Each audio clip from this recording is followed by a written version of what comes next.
গাজার মধ্যে যে অ্যাটাক করেছে, এরা মসজিদ মানে নাই, মসজিদে বম ফেলেছে। এরা খ্রিস্টানদের চার্চ গির্জা মানে নাই, গির্জায় বম ফেলেছে। পৃথিবীর ইতিহাসে never happened in the history of the world that someone bomb on a hospital, on a ICU centre. এমন হাসপাতাল যেখানে আইসিইউর রোগীরা আছে, ওই হাসপাতালের উপরও ইসরায়েলি সৈনিকেরা বোমা মেরেছে। জোরে বলেন ঠিক কিনা? এরা মানুষ? আওয়াজ করে বলেন, এরা মানুষ না। প্রিয় ভাইয়েরা, চোখ কান নাক মুখ থাকলেই মানুষ না। যা সামনে দেখেন এগুলো সব মানুষ না, এগুলো জনসংখ্যা। এগুলো কি? সবাই বলুন, এগুলো কি? বাড়ছে জনসংখ্যা, কমছে মানুষ। মানুষ খারাপ হলে পশুকেও হার মানায়।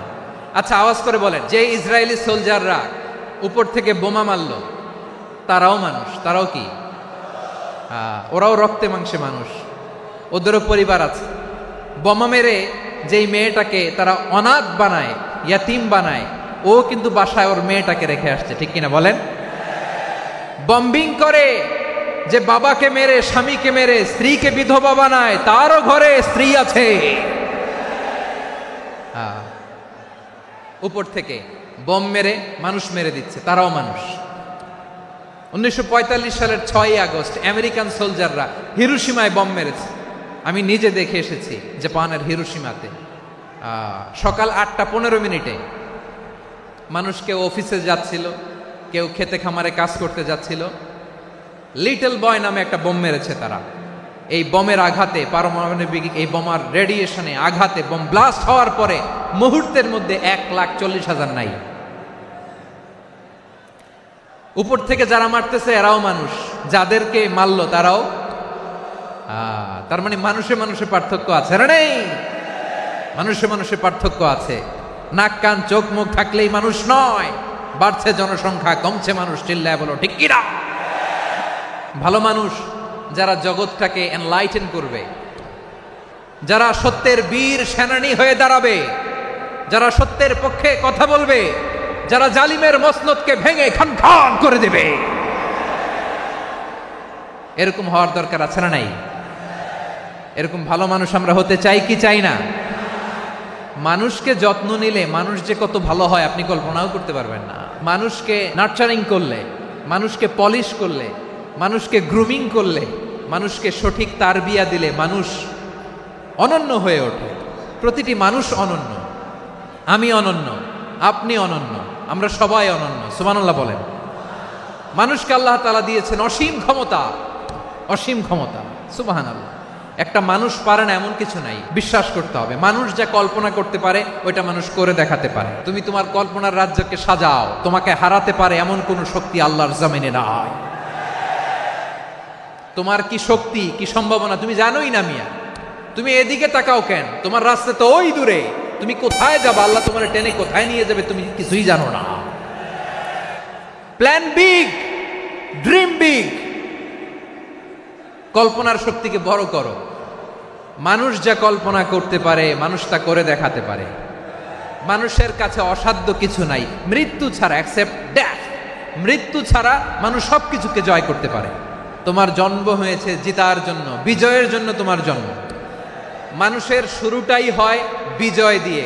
আমরা যখন আমার পিতার পৃষ্ঠদেশে ছিলাম, পিতার পৃষ্ঠদেশ থেকে শুক্রাণু যখন মায়ের গর্ভদেশে যেয়ে পড়ে, কতটা শুক্রাণু ভ্রমণ শুরু করে জানো? 20 কোটি শুক্রাণু।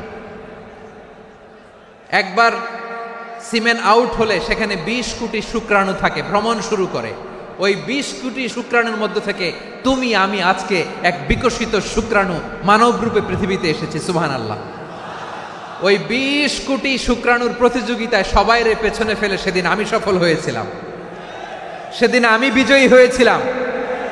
সেদিন আমি এত ছোট ছিলাম, মাইক্রোস্কোপ দিয়েও আমার অস্তিত্ব টের পাওয়া যায় না। আমি এত তুচ্ছ ছিলাম, নগণ্য ছিলাম। আমার কান ছিল না, আমার চোখ ছিল না, আমার হাত ছিল না, আমার জন্য রিকমেন্ডেশন করার মতো মামু ছিল না, খালা ছিল না, কেউ ছিল না।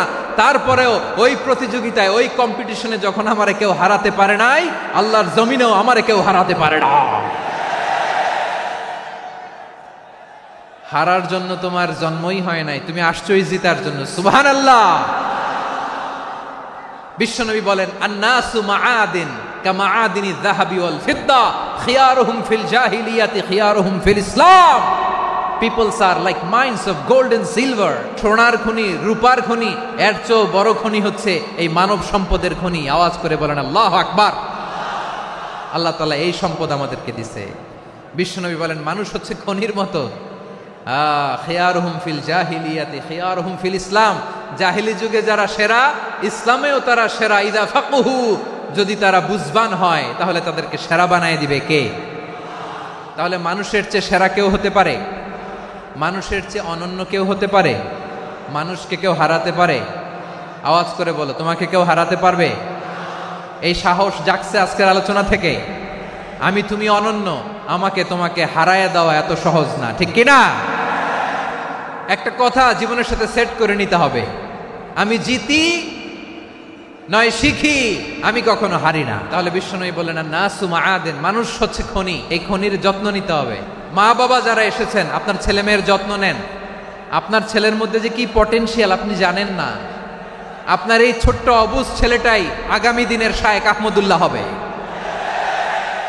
আপনার হেফজখানায় পড়া ওই ছোট্ট ছেলেটাই আগামী দিনের আল্লামা মামুনুল হক হবে। আপনার ওই ছেলেটা আমির হামজা হবে, আব্দুল হাই সাইফুল্লাহ হবে। এভাবে বড় বড় আলেম হবে, তারা যুগশ্রেষ্ঠ আলেম হবে। সেই একদিন এই বাংলাদেশের পার্লামেন্টে যে বক্তব্য দিয়ে যশোরের পক্ষে কথা বলবে। আপনি জানেন না, কাউকে ছোট করবেন না আপনি, ওর কনফিডেন্স আপনি কমাবেন না, আপনি কমাতে পারেন না। প্যান্ডেলে আমার যে মা বোনেরা আছেন, ছেলে মেয়েদেরকে কখনো ছোট করে কথা বলবেন না। ও যে কোথায় যাবে আপনি জানেন না, আপনি মা হয়ে তাকে সাহস দিবেন, তার কল্পনার জগৎটাকে সাজাতে তাকে উৎসাহিত করবেন, ঠিক কিনা বলেন? আর আমার প্যান্ডেলের আমার প্রিয় শ্রদ্ধাশীলা মায়েরা বোনেরা, আপনারা তো আরো দামি সম্পদ। বিশ্বনবী বলেন, আর দুনিয়া কুল্লুহা মাতা। আল্লাহ আল্লাহ আল্লাহ, বিশ্বনবীর কথার ওজন দেখেন। আর দুনিয়া কুল্লুহা মাতা ওয়া খায়রু মাতা'আদ দুনিয়াল মারআতুস সালিহা। বিশ্বনবী বলেন, দুনিয়ায় যা দেখো সব আল্লাহর দেওয়া অ্যাসেট, মানে সম্পদ। আর এত অ্যাসেটের ভিড়ে সবচাইতে শ্রেষ্ঠ সম্পদ হচ্ছে নেককার নারী। সুবহানাল্লাহ। ভাইয়েরা, বোনের সাথে খারাপ আচরণ করো না। সন্তান মায়ের সাথে খারাপ আচরণ করো না। আমাদের মায়েরা আমাদের asset, they are our priceless asset. কারণ এই মায়েদের পেটে এসেছে আল্লাহর ওলিরা, এই মায়েদের পেটে এসেছে খান জাহান আলী, এই মায়ের পেটে এসেছে শাহজালাল ইয়ামানি, এই মায়ের পেটে এসেছে আল্লাহর সব নবীরা। নাকি নবীরা আকাশ থেকে ধপ করে জমিনে নেমে আসছে? মায়ের পেটে আসছে। এই মায়ের পেটগুলো খনি। আমার সম্মানিতা মায়েরা বোনেরা, নিজেকে ইসলাম দিয়ে সাজান, নিজেকে পবিত্র রাখুন, নিজের আব্রু ঈমান ইজ্জতের হেফাজত করুন, কোরআন পড়ুন, সুন্নাহ পড়ুন। আপনি জানেন না আপনার গর্ভে কে আসছে, কোন ক্ষণজন্মা পুরুষকে আল্লাহ তাআলা আপনার গর্ভে পাঠাবে আপনি জানেন না। মায়েরা, নিজেদেরকে পবিত্র রাখুন, ইসলাম চর্চা করুন, কোরআন চর্চা করুন, নৈতিকতা দিয়ে নিজেকে সাজান। যশোরের জেনজি, নিজেদেরকে প্রস্তুত রাখো আগামীর বাংলাদেশের জন্য। নৈতিকতা, মোরালিটি, ভ্যালিউজ দিয়ে নিজেকে সাজাও, ইসলাম দিয়ে নিজেকে সাজাও। কারণ আগামীর বাংলাদেশ ইসলামের বাংলাদেশ। বাংলাদেশের আসল পরিচয় ইসলাম। বাংলাদেশের আসল পরিচয় কি? সবাই বলে না, আওয়াজ করে, এদেশের আসল পরিচয়। এদেশে আজান শুনে সূর্য ওঠে শহর গ্রামে, এদেশে আজান শুনে সূর্য ডুবে সন্ধ্যা নামে, এদেশে সকল কাজে সবাই বলে বিসমিল্লাহ, এদেশে ভালো কিছু দেখে শুনে হাসি মুখে সবাই বলে মাশা আল্লাহ। সুবহানাল্লাহ সুবহানাল্লাহ সুবহানাল্লাহ সুবহানাল্লাহ সুবহানাল্লাহ সুবহানাল্লাহ সুবহানাল্লাহ সুবহানাল্লাহ। ও নবীন তরুণ, তোমার কিসের এত ভয়? জেনে রেখো বাংলাদেশের আসল পরিচয়। বাংলাদেশের আসল পরিচয় ইসলাম। আওয়াজ তুলে বলো, আসল পরিচয় কি? এদেশে পরস্পরে দেখা হলে দেয় সালাম, এদেশে আমজনতার হৃদয় জুড়ে পাক্কালাম ঠিক কি না? এদেশে বিপদ এলে সর্বজনে সর্বক্ষণে দোয়া পড়ে ইন্না লিল্লাহ সুবহানাল্লাহ সুবহানাল্লাহ সুবহানাল্লাহ সুবহানাল্লাহ। এদেশে আজান শুনে সূর্য ওঠে শহর গ্রামে, এদেশে আজান শুনে সূর্য ডোবে সন্ধ্যা নামে, এদেশে সকল কাজে সবাই বলে বিসমিল্লাহ, এদেশে ভালো কিছু দেখে শুনে হাসি মুখে সবাই বলে মাশা আল্লাহ সুবহানাল্লাহ। আওয়াজ করে সুবহানাল্লাহ সুবহানাল্লাহ সুবহানাল্লাহ সুবহানাল্লাহ। সবাই একসাথে সুবহানাল্লাহ সুবহানাল্লাহ সুবহানাল্লাহ সুবহানাল্লাহ। এদেশের আসল পরিচয় কি? আওয়াজ করে বলতে ভয় লাগে। এদেশের আসল পরিচয় কি? ইসলাম দিয়ে আমাদের সংসদ ভবন চলুক, আমরা চাই কি চাই না? বঙ্গভবনে লা ইলাহা ইল্লাল্লাহর পতাকা উড়ুক, আমরা চাই কি চাই না? প্রতিটি জেলা অফিসে ডিসি অফিসে লা ইলাহার পতাকা ঝুলুক, আমরা চাই কি চাই না?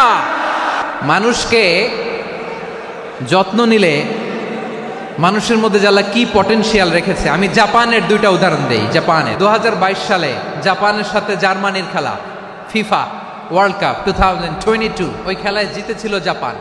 জিতেছিল 22 সালের এই ফিফা ওয়ার্ল্ড কাপে জাপান ফুটবল খেলায় জিতে as a part of their celebration তারা খেলার পরে পুরো স্টেডিয়ামটারে ক্লিন করে the fan base of Japan. লক্ষ লক্ষ মানুষ খেলা দেখতে যায়, তো এত ডাস্টবিনও তো নাই, তো যারা ডাস্টবিনে জায়গা পায় নাই তারা এই যে চকলেটের প্যাকেট, পানির বোতল, চিপসের প্যাকেট তারা এদিকে সেদিকে রেখে দিয়েছে।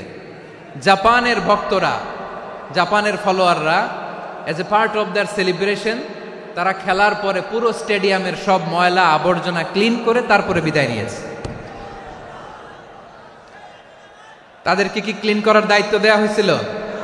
তারা কি স্টেডিয়ামের পরিচ্ছন্নতা কর্মী?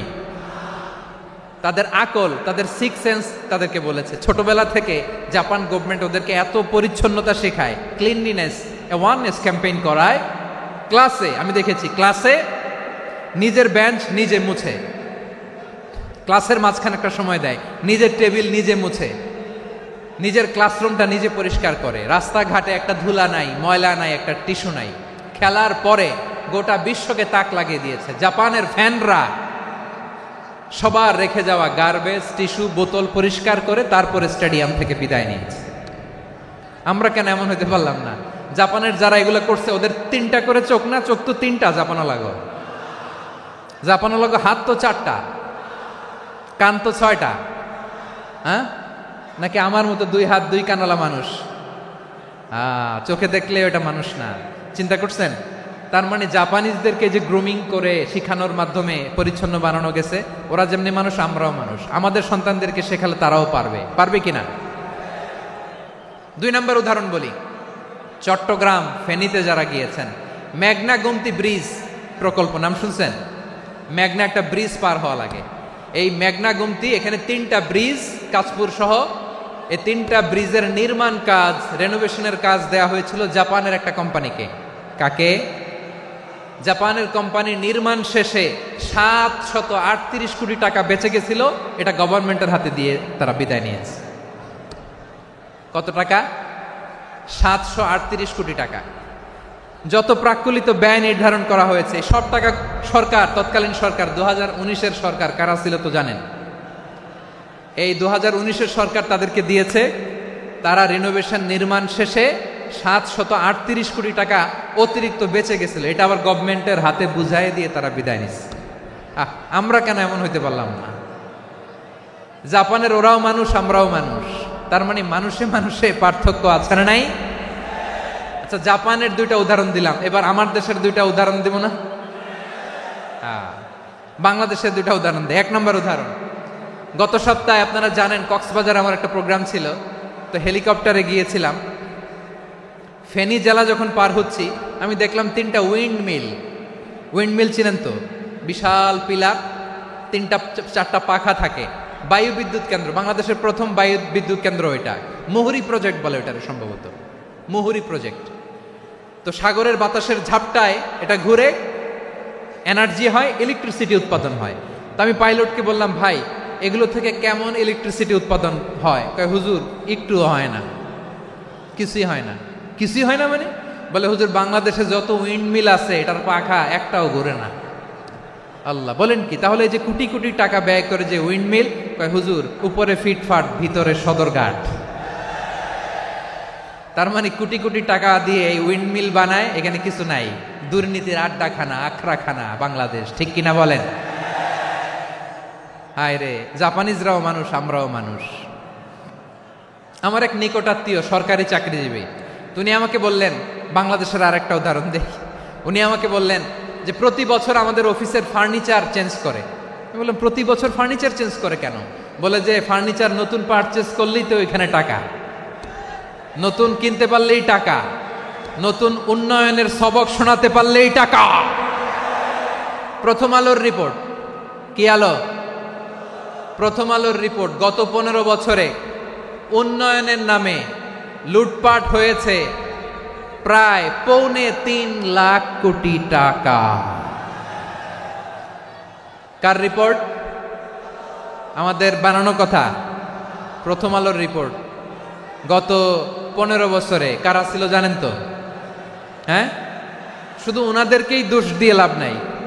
স্বাধীনতার পর থেকে শুধু শাসকের হাত বদল হয়েছে, আমরা কিছু পাই নাই, ঠিক কিনা বলেন? আমরা এরকম চাই না। জাপানের মানুষও মানুষ, আমরাও মানুষ। সিদ্ধান্ত আপনার, কোন মানুষ হবেন, ভালো মানুষ না খারাপ মানুষ? আজকের আলোচনার বিষয় হচ্ছে মানব সম্পদের উন্নয়ন, হিউম্যান রিসোর্স ডেভেলপমেন্ট।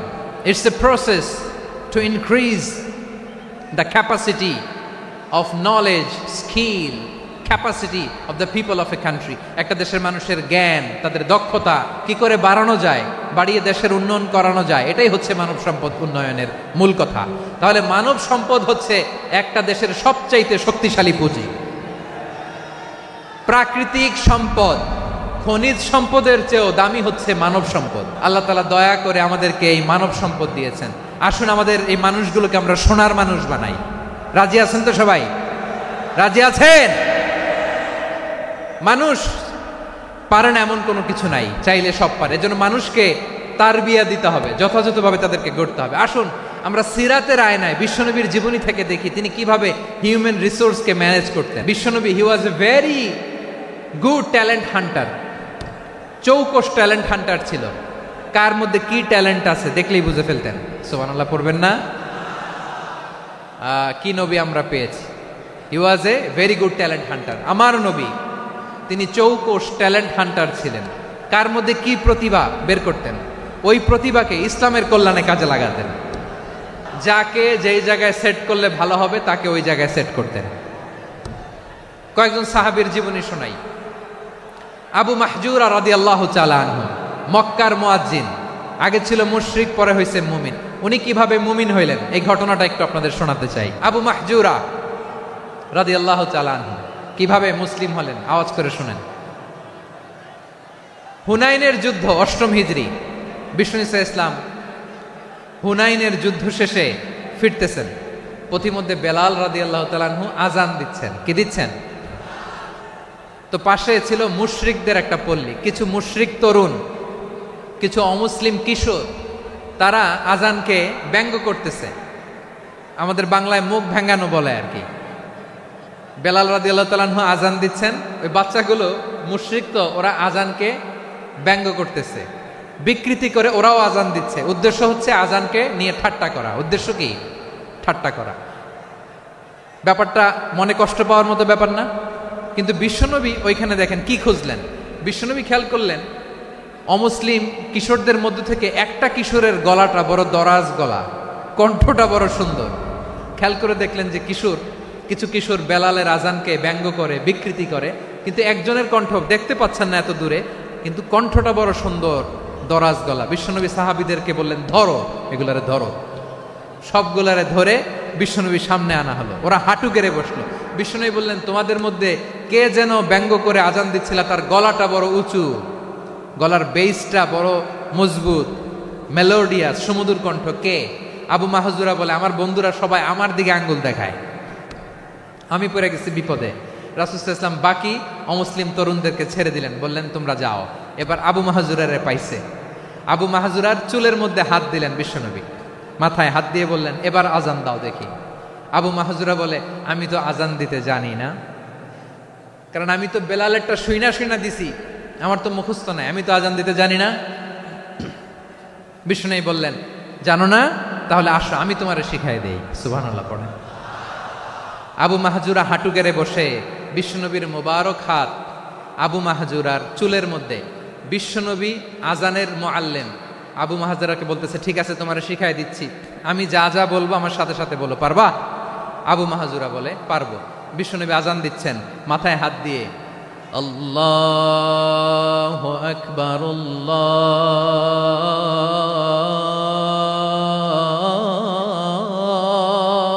আকবার। আবু মাহজুরা এই বাক্যটা পড়লেন। বিশ্বনবী দ্বিতীয় বাক্য পড়তে আরম্ভ করলেন, আল্লাহু আকবার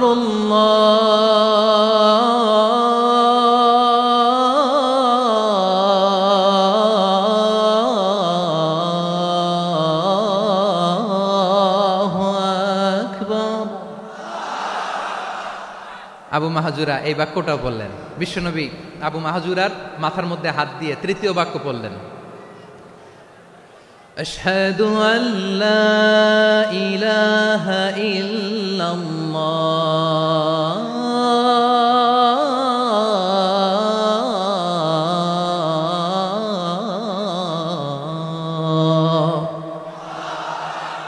আবু মাহজুরা তৃতীয় বাক্য পড়লেন। বিশ্বনবী একটা বাক্য পরে আবু মাহজুরা পরে, বিশ্বনবী পরে আবু মাহজুরা পরে। আবু মাহজুরা কিন্তু অমুসলিম মুশরিক। আবু মাহজুরা বলে এক একটা বাক্য পড়ি আমার কলিজাটা গলে ঠান্ডা হয়ে যায়। এতদিন মোহাম্মদকে গালি দিতাম, এখন মোহাম্মদ আমার মাথায় যখন হাত রাখছে আমার সারা শরীর ঠান্ডা হয়ে গেছে। বিশ্বনবী আজান শিখাচ্ছেন, একটা একটা বাক্য পড়ে আবু মাহজুরাও পড়ে, বিশ্বনবী পড়ে আবু মাহজুরাও পড়ে। পুরো বাক্যগুলো যখন শেষ, আজান শেষ, আবু মাহজুরাও যখন পুরো আজান পড়লেন, আবু মাহজুরা বললেন এতদিন মোহাম্মদের চেহারা দেখলে আমার ঘৃণা লাগতো, আজ থেকে মোহাম্মদের চেহারার চেয়ে প্রিয় চেহারা আমার কাছে নাই। আবু মাহজুরা বললেন ও মুহাম্মদ, আজানের বাক্য তো আপনি আমারে শেখালেন, এখানেই শেষ করবেন না, আপনি আমারে পড়ায় দেন লা ইলাহা ইল্লাল্লাহু মুহাম্মাদুর রাসূলুল্লাহ সাল্লাল্লাহু আলাইহি ওয়াসাল্লাম। বিশ্বনবীর সাথে দাঁড়িয়ে উনি শাহাদা পড়ে মুসলমান হয়ে গেলেন। এবার আবু মাহজুরা বলে ইয়া রাসূলুল্লাহ ইয়া হাবিবাল্লাহ, আমি মুমিন হয়েছি, মুসলমান হয়েছি, আপনার কাছ থেকে আজান শিখার সৌভাগ্য আমি লাভ করেছি গো নবী। আমার কণ্ঠের বড় তারিফ করেছেন আপনি, আমার আজানকে আপনি পছন্দ করেছেন। একটা জিনিস আপনার কাছে চাই, আপনি আমাকে মক্কার মসজিদুল হারামের মুয়াজ্জিন হিসেবে অ্যাপয়েন্ট করে দে। বিষ্ণু ইসলাম বললেন যাও আবু মাহজুরা, আমি তোমাকে পৃথিবীর শ্রেষ্ঠতম মসজিদ মক্কার মসজিদুল হারামের মুয়াজ্জিন হিসেবে অ্যাপয়েন্ট করে দিলাম। দেখছেন কিভাবে ট্যালেন্ট হান্টিং করতে হয়, কিভাবে হিউম্যান রিসোর্স মানব সম্পদকে ব্যবহার করতে হয়। আসছিল আজানকে ভেঙাইতে, আসছিল কেন?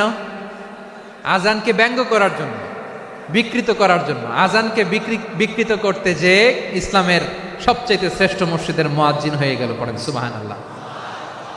হযরত আবু মাহজুরা রাদিয়াল্লাহু তাআলা আনহু ওনার এই সুললিত কণ্ঠ ব্যবহার করে মসজিদুল হারামে এত সুন্দর করে আল্লাহু আকবার বলে আজান দিতেন, মানুষগুলোর, মুসল্লিগুলোর, মক্কাবাসীর হৃদয়কে তিনি বিগলিত করে দিতেন, মানুষের হৃদয়কে ঠান্ডা হয়ে যেত। শুধু এখানেই শেষ না আমার যশোরের ভাইয়েরা। বিশ্বনবী যখন সাইয়েদনা আবু মাহজুরা রাদিয়াল্লাহু তাআলা আনহুকে আজান শিখাচ্ছিলেন, বলেন তো বিশ্বনবীর হাতটা কোথায় ছিল? আবু মাহজুরার মাথার সামনে এই চুলের উপরে ছিল। আবু মাহজুরা ওই স্মৃতিটাকে ধারণ করবার জন্য, ওই স্মৃতিকে বহন করার জন্য বিশ্বনবীর মোবারক হাত আবু মাহজুরার কপালের চুলের যেই জায়গায় লেগেছে, মৃত্যুর আগের দিন পর্যন্ত আবু মাহজুরা মাথার ওই চুলে কোনোদিন ছুরি আর কামার লাগায় নাই, সেখানে কেচি লাগায় নাই, চুলের মধ্যে খুর লাগায় নাই। আবু মাহজুরা ডান দিকের চুল কাটতো, বাম দিকের চুল কাটতো, পেছনের চুল কাটতো, সামনের চুল কাটতো না। আবু মাহজুরা রাদিয়াল্লাহু তাআলা আনহুর সামনের চুলগুলো বড় হতে হতে যখন এত বড় হয়ে যায়, তিনি চুলগুলো পেঁচিয়ে মাথার মধ্যে রাখতেন, তারপরে তিনি পাগড়ি পরতেন। সবাই জিজ্ঞেস করতো, আবু মাহজুরা এটা আবার কেমন স্টাইল? দেখতে তোমারে কি বিদঘুটে লাগে, কেমন অড লাগে, কেমন খারাপ দেখা যায়। মক্কায় এমন কোন মানুষ তো দেখি নাই ডানে চুল কাটে, বায়ে চুল কাটে, পেছনে চুল কাটে, সামনে কাটে না। ওরে আবু মাহজুরা কেমন দেখা যায় তোমারে, তুমি সামনের চুল কাটো না কেন?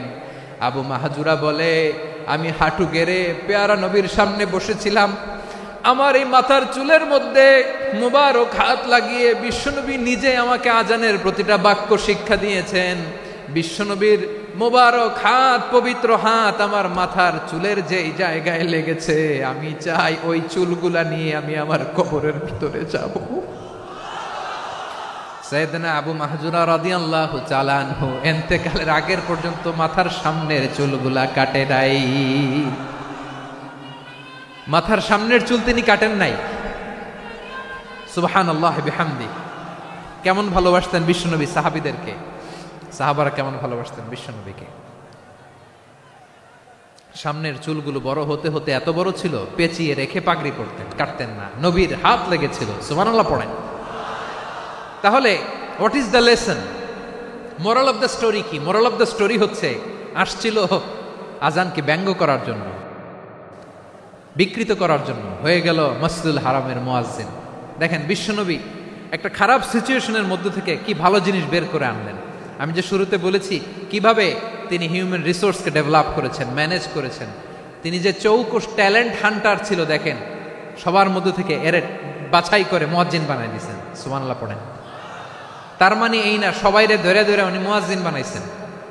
যার যেই ট্যালেন্ট আছে তাকে ওই কাজে অ্যাসাইন করেছেন। যার যেই প্রতিভা আছে তার প্রতিভাকে ইসলামের কাজে লাগিয়েছেন। সুবহানাল্লাহ পড়েন। যায়েদ বিন সাবিত রাদিয়াল্লাহু তাআলা আনহু নাম শুনেছেন? বিশ্বনবী দেখলেন মদিনার এই আনসারী সাহাবী হাইলি ট্যালেন্টেড, ইন্টেলেকচুয়াল, মেরিটোরিয়াস, জ্ঞানের প্রতি তার আকর্ষণ, মারাত্মক আকর্ষণ। বিশ্বনবী তাকে দায়িত্ব দিলেন, কোরআন যা নাজিল হয় তুমি লিখো, কাতিবুল ওহী বানায় দিলেন। সুবহানাল্লাহ। যায়েদ বিন সাবিতরে আবার আজান শেখান নাই, কারণ তার মধ্যে বিশ্বনবী প্রতিভা দেখেছেন, একাডেমিক প্রতিভা। বিশ্বনবীর একাডেমিক প্রজেক্টগুলো তিনি হ্যান্ডেল করতেন। যায়েদ বিন সাবিত ছিল বিশ্বনবীর ব্যক্তিগত সচিব। কি ছিল?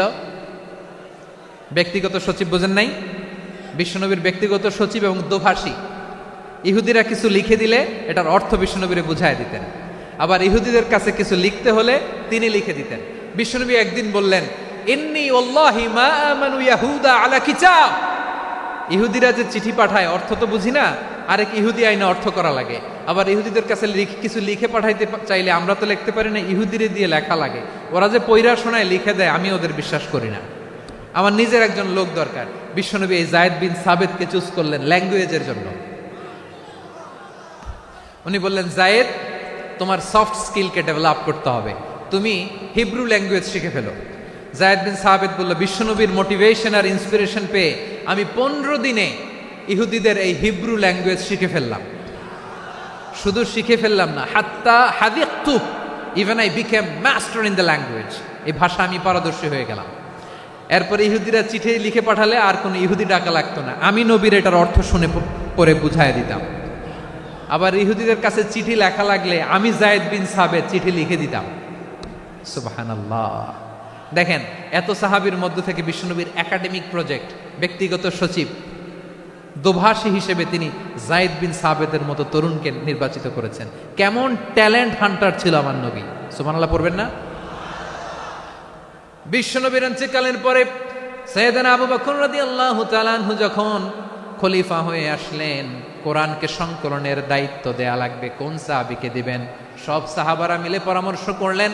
সাইয়েদনা আবু বকর, ওমর সবাই মিলে বিশাল কোরআন সংকলনের গুরু দায়িত্ব বিশ্বনবীর ব্যক্তিগত সচিব, বিশ্বনবীর দোভাষী, বিশ্বনবীর সিলেক্ট করাই লোক যায়েদ ইবনে সাবিত রাদিয়াল্লাহু তাআলা আনহুকে দিয়েছে। এই যে আজকের যে কোরআন পড়েন, এটা আগে এরকম ছিল না। কোরআন নাজিল হলে সাহাবারা ওটের চামড়ায় লিখে ফেলতো, ওটের চ্যাপ্টা হাড্ডির মধ্যে লিখে ফেলতো। গাছের গুড়ির মধ্যে লিখে ফেলতো, বিভিন্ন জনের কাছে ছড়ানো ছিটানো ছিল। আবু বকর রাদিয়াল্লাহু তাআলা আনহু একসাথে করলেন, পরবর্তীতে উসমান রাদিয়াল্লাহু তাআলা আনহু একসাথে করলেন 114 সূরার। এখন এই মুসহাফ, এই কম্পাইলেশন, এই কপি আমরা পেয়েছি, যার হিউজ কন্ট্রিবিউশন ছিল। এই পুরো কোরআন কম্পাইলেশনের প্রজেক্ট ম্যানেজার ছিল যায়েদ বিন সাবিত রাদিয়াল্লাহু তাআলা আনহু। কোরআন কম্পাইলেশনের প্রজেক্ট ম্যানেজার, দেখেন উনারে মাথায় হাত দিয়ে আজান শিখায় নাই, সুবহানাল্লাহ কইবেন না? তাহলে প্রথম সাহাবী আবু মাহজুরাকে মুয়াজ্জিন বানাইলেন, যায়েদ বিন সাবিতকে ব্যক্তিগত সচিব আর দোভাষী বানালেন, মুসআব ইবনে উমাইর রাদিয়াল্লাহু তাআলা আনহুকে ইসলামের প্রথম অ্যাম্বাসেডর বানালেন। কি নাম? He was the first ambassador in Islam, ইসলামের প্রথম ডিপ্লোম্যাট, ইসলামের প্রথম কূটনৈতিক মুসআব ইবনে উমাইর, মক্কার তরুণ যুবক। উনি পারফিউম লাগাইলে মানুষ দেখলেই বুঝতো এটা মুসআব লাগাইছে। এমন স্মার্ট ড্যাশিং ফেস, এমন পার্সোনালিটির মানুষ ছিল মুসআব রাদিয়াল্লাহু তাআলা আনহু। কারণ যিনি ইসলামের স্পোকম্যান হবেন, মুখপাত্র হবেন, তার স্মার্ট হওয়ার দরকার আছে না নাই? আকাবার প্রথম শপথ যখন হলো, তাদের সাথে বিষ্ণু ঈসা ইসলাম মদিনাতে একজন মুখপাত্র পাঠালেন, ডিপ্লোম্যাটকে পাঠালেন, অ্যাম্বাসেডর অফ ইসলাম, তিনি হচ্ছেন মুসআব ইবনে উমাইর। পড়েন সুবহানাল্লাহ। জুমার বিধান নাজিল হয়েছে, কিন্তু মক্কায় পরিবেশ নাই জুমা পালনের। বিষ্ণু ঈসা ইসলাম একজনকে দিয়ে খবর পাঠালেন, যাও মদিনায় মুসাবকে যে বলো, মুসাব তো আমার শিক্ষক, আমার স্পোকম্যান, মদিনাতে যেন তারা জুমা কায়েম করে। বিশ্বনবীর আগেই মুসআব মদিনার মুসলিমদেরকে নিয়ে মদিনায় প্রথম জুমা কায়েম করে ফেলছে। কোন সুবহানাল্লাহ। ডিপ্লোম্যাটদের কেমন হইতে হয়, অ্যাম্বাসেডারের কেমন হইতে হয়, মুসআব রাদিয়াল্লাহু তাআলা আনহুর কাছ থেকে শিখে নাও। তাহলে মুসআব রাদিয়াল্লাহু তাআলা আনহুকে বিশ্বনবী ল্যাঙ্গুয়েজ শিখান নাই, সফট স্কিল শিখান নাই। যায়েদ রাদিয়াল্লাহু তিনি হিব্রু ল্যাঙ্গুয়েজ শিখেছেন, সুরিয়ানি শিখেছেন, কিন্তু মুসআবকে তিনি বানিয়েছেন the spokesman of Islam, the first diplomat, the ambassador of Islam. আব্দুল্লাহ ইবনে আব্বাস রাদিয়াল্লাহু তাআলা আনহু বিশ্বনবীর কাজিন, চাচাতো ভাই। আবার মাইমুনা রাদিয়াল্লাহু তাআলা আনহু, মাইমুনা নবীর স্ত্রী, তিনি ছিলেন আব্দুল্লাহর আপন খালা। তো নবীর বউ যদি ওনার খালা হয়, নবী তার কি খালু, তাহলে সম্পর্ক অনেক গভীর। কাজিন আবার খালু, ছোট্ট মানুষ, তাই রাতে মাঝে মাঝে ঘরে থাকতো। বিশ্বনবী দেখলেন আব্দুল্লাহ যেহেতু আমার ঘরে ঢুকতে পারে, আব্দুল্লাহরে এই উম্মতের বড় শিক্ষাবিদ বানাইতে হবে। তাই আব্দুল্লাহ ইবনে আব্বাসকে বিশ্বনবী হাতে কলমে শিক্ষা দিয়েছেন। তো বিশ্বনবী রাতে যখন তাহাজ্জুদ পড়তেন, ছোট্ট আব্দুল্লাহ ঘরে থাকতো, বুঝতে পেরেছেন? ছোট্ট মানুষ তো ঘরে থাকতো। তো বিশ্বনবী তাহাজ্জুদের জন্য একবার দাঁড়িয়েছেন, ছোট্ট আব্দুল্লাহ ওযু করে দাঁড়াইছে। আচ্ছা বলেন তো, ইমাম আর মুসল্লি মোট যদি দুইজন হয়, একজন ইমাম একজন মুসল্লি, তো মুসল্লি ইমামের কোন দিকে দাঁড়াবে? ডানে দাঁড়াবে। ছোট্ট আব্দুল্লাহ বোঝে নাই, বিশ্বনবী তাহাজ্জুদ শুরু করেছেন, উনি একতেদা করছেন আর দাঁড়াইছেন বায়ে। কোথায় দাঁড়িয়েছেন? আব্দুল্লাহ বলেন, যখন আমি বায়ে দাঁড়ালাম, আখাযা রাসূলুল্লাহ সাল্লাল্লাহু আলাইহি ওয়াসাল্লাম উযুনি আল ইউমনা ইয়াফতিলুহা, বিশ্বনবী নামাজরত অবস্থায় আমার কান ধরে টেনে আমার ডান দিকে এনে দাঁড় করায় দিলেন। পড়েন সুবহানাল্লাহ। দেখেন হাতে কলমে শিক্ষা। আর জীবনে ভুলাবে? কথা কয় না, আর ভুলাবে? আর ভুল হবে না। এভাবে বিশ্বনবীর অনেক সঙ্গ পেয়েছেন, সফর করেছেন, একই বাহনে বসেছেন, এক বাহনে বসে লম্বা নসিহত করেছেন। আব্দুল্লাহ, চাইতে হলে আল্লাহর কাছে চাও, সাহায্য চাইতে হলে আল্লাহর কাছে সাহায্য চাও। মনে রাখো, গোটা বিশ্বের সবাই যদি তোমার সাহায্য করতে চায়, ততটুকুই করতে পারবে যতটুকু আল্লাহ তোমার নসিবে রেখেছে। গোটা বিশ্ব যদি তোমার বিরুদ্ধে ষড়যন্ত্রে দাঁড়িয়ে যায়, ক্ষতি ততটুকু করতে পারবে যতটুকু তোমার জন্য বরাদ্দ আছে, এর বাইরে কিছু করতে পারবে না। আওয়াজ করে বলেন ঠিক কিনা? এভাবে হাতে কলমে শিখিয়েছেন, বিশ্বনবীর সঙ্গ পেয়েছেন। উনাকে বিষ্ণু ঈসা ইসলাম শিক্ষাবিদ, এডুকেটর অফ দিস উম্মাহ হিসেবে সিলেক্ট করেছেন, হাতে কলমে শিখিয়েছেন। বিশ্বনবী একবার প্রকৃতির ডাকে সাড়া দিয়ে এসেছেন। এখন কি করতে হবে? নামাজের জন্য অজু করতে হবে। বিশ্বনবী এসেই দেখেন অজুর বদনায় পানি ভরা, খুশি হয়ে গেলেন, বললেন কে রেখেছে পানি? একজন বলল আব্দুল্লাহ রেখেছে। বিশ্বনবী অত্যন্ত খুশি হলেন, খুশি হয়ে একটা দোয়া করলেন, বললেন আল্লাহুম্মা ফাক্কিহু ফিদ্দীন ওয়া আল্লিমহু তা'ওয়ীল, আল্লাহ তুমি আব্দুল্লাহকে দ্বীনের বুঝ দিও আর কোরআনের তাফসীর শিক্ষা দিও। বিশ্বনবীর এই দোয়া এমন লাগছে, উনি রাইসুল মুফাসসিরিন, এই পৃথিবীতে যত মুফাসসির ছিল, যত মুফাসসির আসবে, সকল মুফাসসিরের সম্রাট হিসেবে স্বীকৃত হয়েছেন। আব্দুল্লাহ ইবনে আব্বাস, বিশ্বনবী ওনারা আজান শিখান নাই, বিশ্বনবী ওনারা ল্যাঙ্গুয়েজ শিখান নাই, বিশ্বনবী ওনারা অ্যাম্বাসাডর বানান নাই, হাতে কলমে শিক্ষা দিয়েছেন। ছোট্ট মানুষ বিশ্বনবী ইন্তেকাল করলেন, আবু বকরের সময় গেল, ওমরে ফারুকের খেলাফত, তখনও তিনি তরুণ। ওমরে ফারুক রাদিয়াল্লাহু তাআলা আনহু ওনার ক্যাবিনেট মিনিস্ট্রির বৈঠকে এই আব্দুল্লাহ ইবনে আব্বাসকে পাশ দিয়ে বসায় রাখতেন। বয়স্ক সাহাবারা এটা পছন্দ করতো না, তারা বলতো ঘটনা কি, আব্দুল্লাহর মতো ছেলে নাতি আমাদের আছে, এরা কেন রাখে ওমরে ফারুক? ওমরে ফারুক এটা টের পেলেন, তিনি বুঝতে পারলেন যে ক্যাবিনেট মেম্বাররা এটা পছন্দ করে না, ছোট্ট আব্দুল্লাহরা কেন রাখি, কেন যে রাখি এটা একদিন বুঝাবো। একদিন মিটিংয়ে তিনি সবাইকে বললেন, ইদা জাআ নাসরুল্লাহি ওয়াল ফাতহ। এই আয়াত দ্বারা উদ্দেশ্য কি বলেন তো মুরব্বী সাহাবীরা? এক সাহাবী বলেন, এই সূরা দ্বারা উদ্দেশ্য, আল্লাহ বলেছেন আমাদেরকে বিভিন্ন ল্যান্ড, বিভিন্ন এলাকা বিজয় করতে হবে। ওমরে ফারুক বললেন না, হয়নি। আরেকজন বললেন, বিজয় হওয়ার পর আমাদের বেশি বেশি আল্লাহর বরত্বের ঘোষণা দিতে হবে, এটা উদ্দেশ্য। ওমরে ফারুক বললেন না, হয় নাই। যারে জিজ্ঞেস করেন কেউ পারে না। সব শেষে বিশ্বনবী ছোট্ট আব্দুল্লাহরে বলেন, আব্দুল্লাহ, ইদা জাআ নাসরুল্লাহি ওয়াল ফাতহ এর দ্বারা উদ্দেশ্য কি বলো তো? ছোট্ট আব্দুল্লাহ বলেন, হুয়া আজালু রাসূলিল্লাহ। এই আয়াত দ্বারা বিশ্বনবীর বিদায়কে উদ্দেশ্য নেওয়া হয়েছে। ওমরে ফারুক বললেন, হাদা হুয়া, এটাই তো সঠিক উত্তর, এটাই সঠিক তাফসীর এই আয়াতের। কারণ ইদা জাআ নাসরুল্লাহি ওয়াল ফাতহ, যখন আল্লাহর সাহায্য আর বিজয় আসবে, ওয়া রাআইতান নাসা ইয়াদখুলুনা ফি দীনিল্লাহি আফওয়াজা, আপনি দেখবেন দলে দলে ঢলে ঢলে বানের পানির মতো মানুষ ইসলামের দিকে ঢুকতেছে, ইসলামের বিজয় হয়েছে। তো ইসলামের বিজয়ের মিশন নিয়ে নবী আসছে, বিজয়ী যখন হয়ে গেছে এখন তো নবীর বিদায় হবে। কোন সাহাবী এই সূক্ষ্ম কথাটা ধরতে পারে নাই, ওই আব্দুল্লাহ ছাড়া। আব্দুল্লাহ যখন উত্তর দিছে, সব সাহাবীদের টনক নড়েছে। এরপর থেকে কোনো ক্যাবিনেট মিটিংয়ে আর কোনো সাহাবারা কোনো প্রশ্ন করে নাই, আওয়াজ করে পড়েন সুবহানাল্লাহ। বিশ্বনবী আব্দুল্লাহ ইবনে আব্বাসকে দ্য এডুকেটর অফ দ্য উম্মাহ, উম্মার শিক্ষাবিদ হিসেবে গ্রহণ করেছেন। আওয়াজ করে পড়তে হবে আল্লাহু আকবার। সাহাবীদের নামগুলো মনে থাকবে?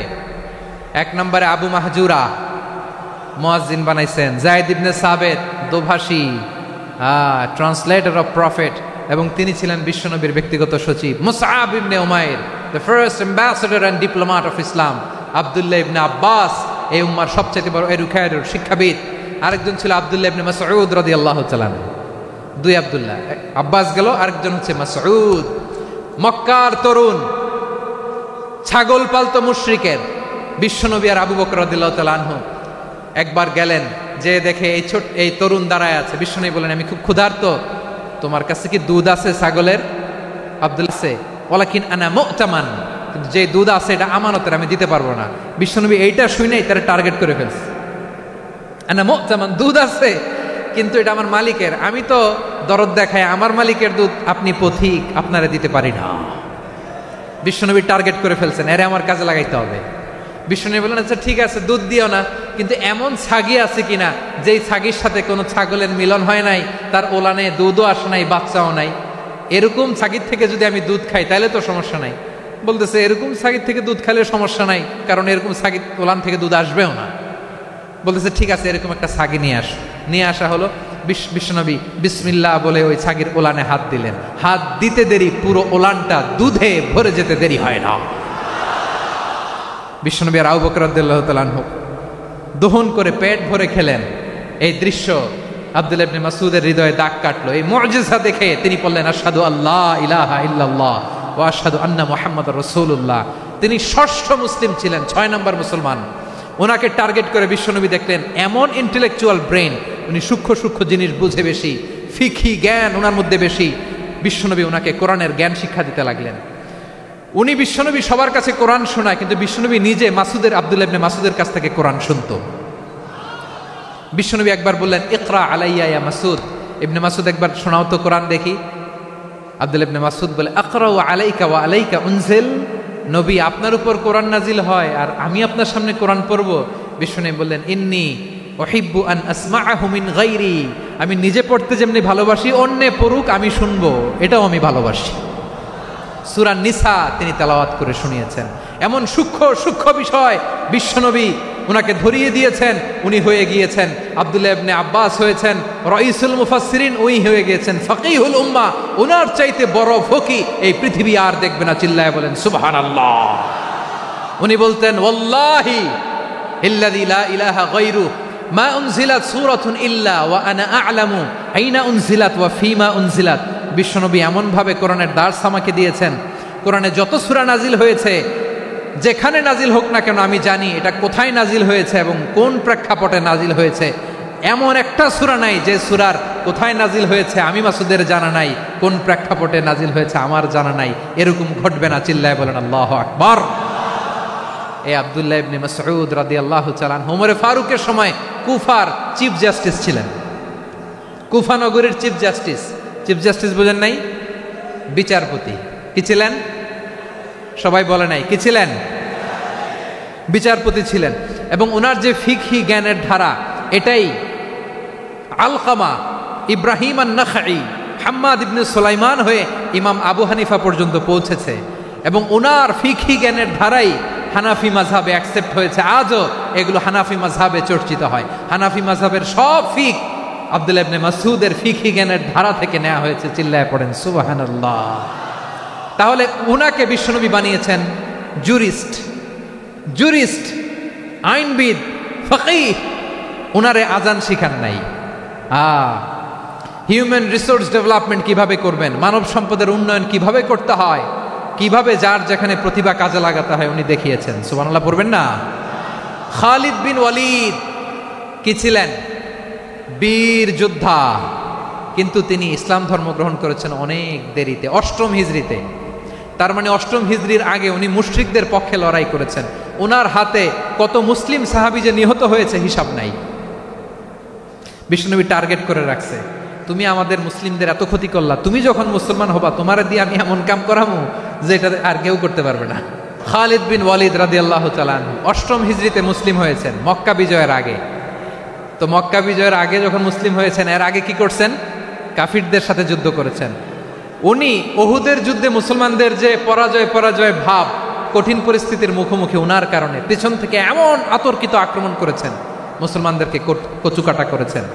8ম হিজরিতে আল্লাহ তাআলা হেদায়েতের নূর দিয়ে ওনার হৃদয়টাকে উজালা করে দিলেন। লা ইলাহা এটা এমন বাণী যার হৃদয়ে একবার টাচ খাবে, এইটা থেকে সে আর পালিয়ে বেড়াতে পারে। ঝিনুকের ভেতর লুকিয়ে থাকে যেমন মতি, ঝিনুকের ভেতর লুকিয়ে থাকে যেমন মতি, কলমা শাহাদাতে আছে আল্লাহর জ্যোতি, কলমা শাহাদাতে আছে আল্লাহর জ্যোতি। ঠিক কিনা বলেন? মক্কা বিজয়ের আগে মুসলিম হলেন, হওয়ার পরেই বিশ্বনবীর টার্গেট ফুলফিল হলো। ওই যে টার্গেট করে রেখেছেন আর দোয়া করেছেন, খালিদ বিন ওয়ালিদ যদি মুসলিম হয় তাকে আমি মিলিটারি চিফ বানাবো। ওনাকে আজান শিখান নাই, ওনারে কান ধইরা নামাজের এই মাথা থেকে ওই মাথা আনান নাই, ফিকহি কোরআনের সূক্ষ্ম তাফসীর ওনারে শিখান নাই, অ্যাম্বাসেডর বানান নাই। বিষ্ণু ইসলাম উনাকে সামরিক অভিযানে প্রেরণ করেছেন। সামরিক অভিযানে তিনি প্রেরণ করেছেন। উনার জীবদ্দশায় উনার নেতৃত্বে যতগুলো যুদ্ধ হয়েছে, একটা যুদ্ধেও তিনি পরাজয় বরণ করেন নাই। ওমরে ফারুকের সময়কালে তিনি চিফ অফ মুসলিম মিলিটারি, মানে মুসলিম সেনাপতি হয়েছেন। তাহলে কিভাবে হিউম্যান রিসোর্স ব্যবহার করতে হয় গোটা বিশ্ব আমার নবীর কাছ থেকে শিখে না। খালিদ বিন ওয়ালিদ, ওনাকে বিশ্বনবী একটা উপাধি দিয়েছেন। উপাধিটা হচ্ছে সাইফুল্লাহিল মাসলুল, আল্লাহর নাঙ্গা তরবারি, আল্লাহর খোলা তরবারি, দ্য ওপেন সোর্ড অফ আল্লাহ। খালিদ বিন ওয়ালিদ মুসলিম সেনাপতি। হাসান বিন সাবেত রাসূলের সভা কবি, কালচারাল হিজিমনিকে ডিফিট করার জন্য।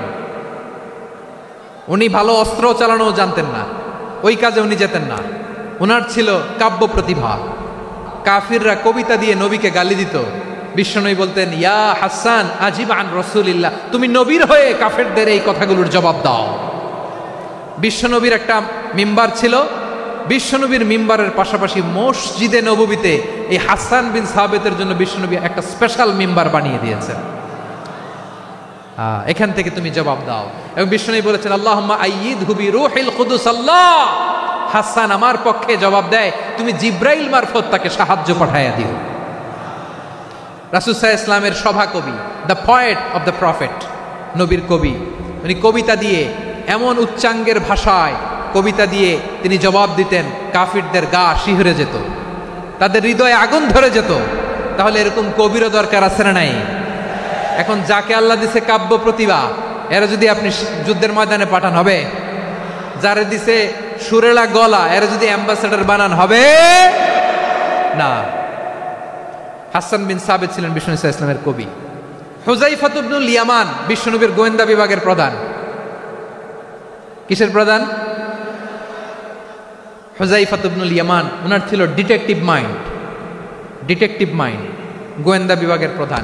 এবং উনি হচ্ছেন সাহিবু সিররি রাসূলিল্লাহ, রাসূল সাল্লাল্লাহু আলাইহি ওয়াসাল্লামের গোপন তথ্যের ধারক বাহক। নবীর যেই কথা কেউ জানে না, সব হুযায়ফার পেটের ভিতরে ছিল। সুবহানাল্লাহ পড়েন। মদিনার যত ইহুদিদের একটা লিস্ট ছিল, এই লিস্ট শুধু দুইজন জানতো, বিশ্বনবী আর হুযায়ফা।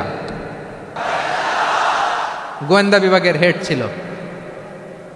খন্দকের যুদ্ধে প্রচন্ড আজকের মতো শৈত্য প্রবাহ, মাটি খনন করতে করতে সাহাবীদের পেটে ক্ষুধা নাই, দাঁড়াইতে পারে না নামাজের জন্য, এত ক্লান্ত, ক্লান্ত শ্রান্ত। বিশ্বনবী বললেন, কে আছো?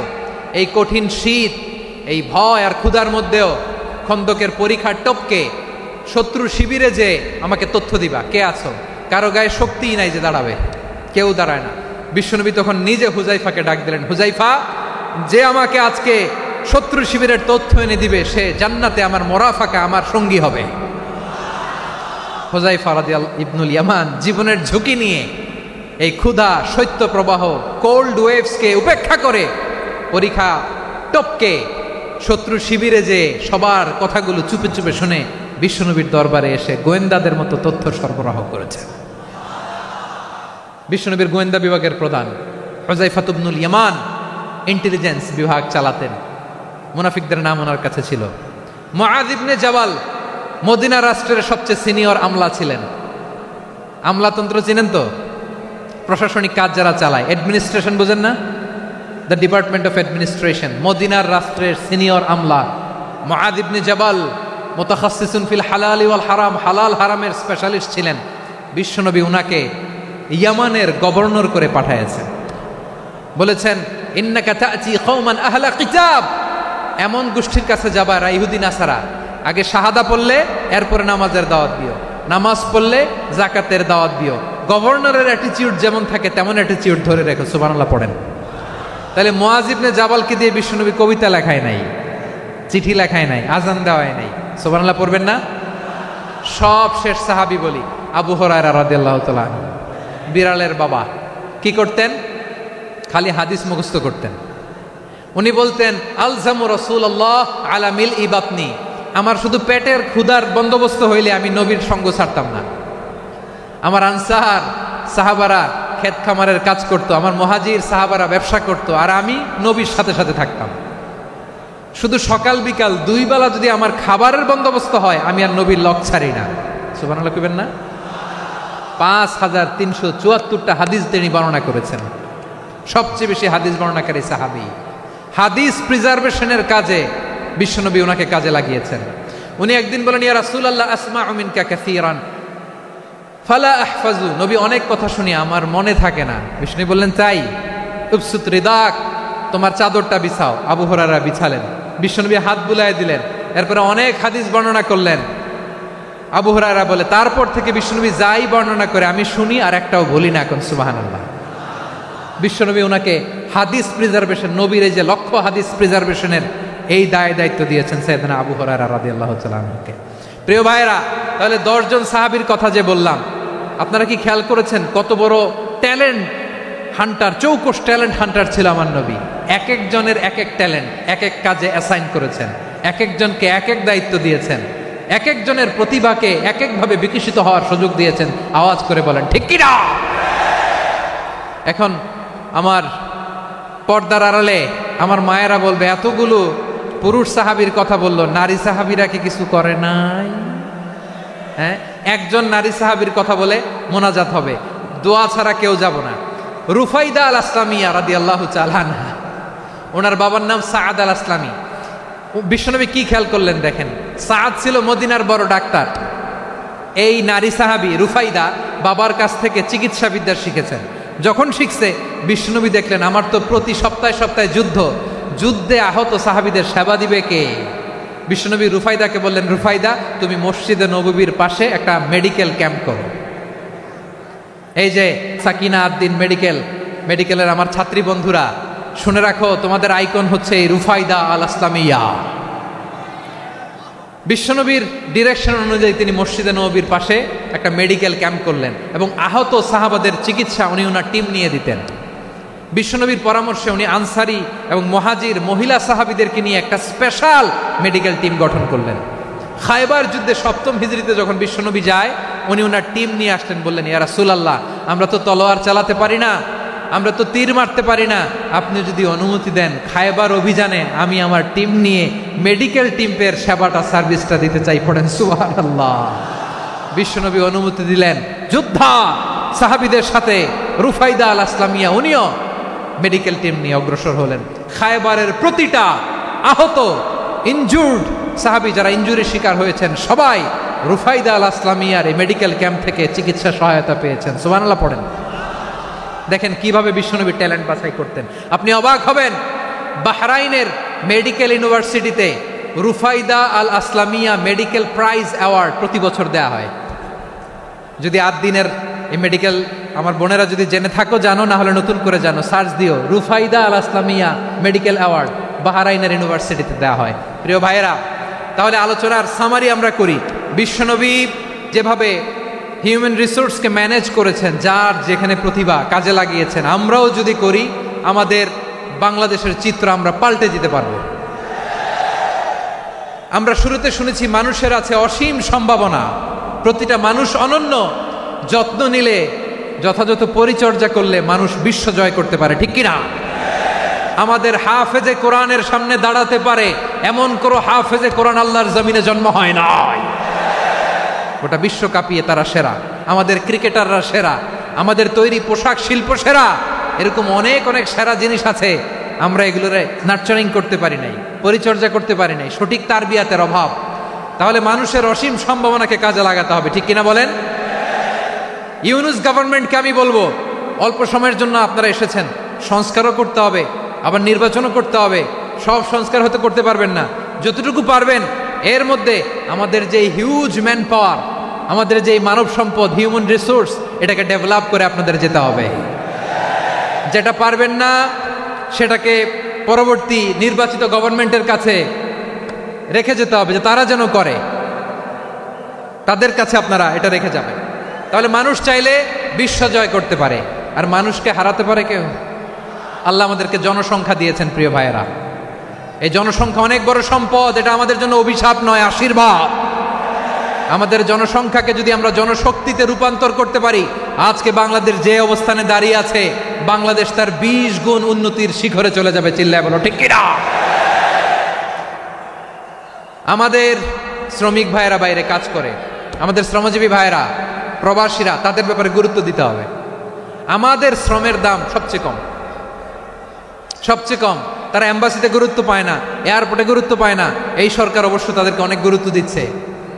আমাদের অদক্ষ শ্রমিককে যখন আমরা দুবাই পাঠাই অল্প বেতন পায়, কিন্তু ইন্ডিয়ানরা দক্ষ শ্রমিক পাঠাইলে তার 3 গুণ বেতন পায়।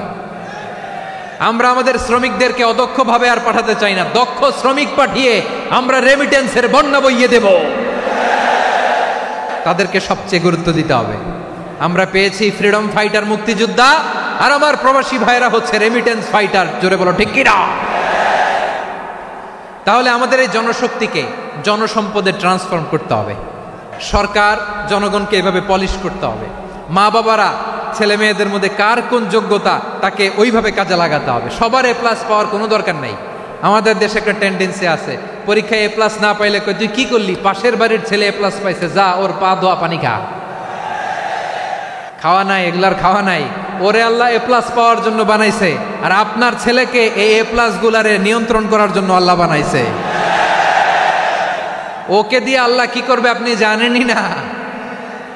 একটা A+, একটা A গ্রেড একটা মানুষের জীবনকে ঠিক করে দিতে পারে না। আপনার ছেলেকে আল্লাহ অন্যদিকে যোগ্যতা দিয়েছে, ওদের মনোবল ভাঙবেন না, খবরদার। যাকে দিয়ে যেটা হবে তাকে দিয়ে সেটা করতে হবে, তার প্রতিভাকে সেভাবে কাজে লাগাতে হবে। তাহলে আমাদের এই জনসংখ্যা জনসম্পদে রূপান্তরিত হবে। আমাদের সরকারের তত্ত্বাবধানে আমাদের 18 কোটি জনগণ দক্ষ জনশক্তিতে রূপান্তরিত হোক, আমরা চাই কি চাই না? আমরা ভালো মানুষ, শ্রেষ্ঠ মানুষ হতে চাই কি চাই না? ওই জাপানিজদের মতো সৎ, ওই ইউরোপিয়ানদের মতো কালচার্ড, আমাদেরকে আল্লাহ তাআলা কোরআন সুন্নাহ অনেক কিছু দিয়েছেন। যেহেতু বর্তমানে আমরা দেখছি তারা সৎ, তাদের মধ্যে ভ্যালিউ আছে, সেগুলো আমাদের মধ্যে আনার দরকার আছে না নাই?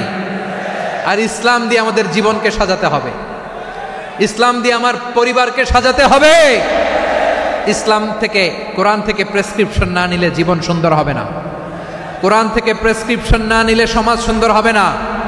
কোরআনের প্রেসক্রিপশন না মানলে রাষ্ট্র সুন্দর হবে না। কোরআনের প্রেসক্রিপশন অ্যাপ্লাই না করলে শুধু দুর্নীতি দমন কমিশন দিয়ে দুর্নীতি বন্ধ করা যাবে না। এজন্য কোরআনের আইন আমরা চাই কি চাই না? প্রিয় ভাইয়েরা, হিউম্যান রিসোর্স ডেভেলপমেন্ট, মানব সম্পদের উন্নয়ন, আমাদের সরকার যেন এদিকে নজর দেয়। আমরা যেন এ ব্যাপারে যত্নবান হয়ে উঠি। যাকে আল্লাহ যে যোগ্যতা দিয়েছে, এই যোগ্যতা দিয়ে আমরা যেন ইসলামের জন্য, দেশের জন্য কাজ করি। আমরা যেন আমাদের স্কিল ডেভেলপ করি, আমাদের পটেনশিয়ালকে ডেভেলপ করি। মোরালিটি, ভ্যালিউজ নিয়ে শায়েখ আহমদুল্লাহ আলোচনা করেছেন, এগুলো দিয়ে যেন আমরা আমাদেরকে সাজাই। আল্লাহ তাআলা আমাদের দেশকে তুমি নিরাপদ করো, আমরা পড়ি আমিন। আল্লাহ আমার 18 কোটি জনগণকে তুমি জনশক্তিতে রূপান্তরিত করো, আমিন। আল্লাহ আমরা হাতে হাত রেখে, কাঁধে কাঁধ মিলিয়ে, ভাইয়ে ভাইয়ে যেন এই দেশকে গড়তে পারি, আল্লাহ তুমি তৌফিক দান করো, আমরা পড়ি আমিন।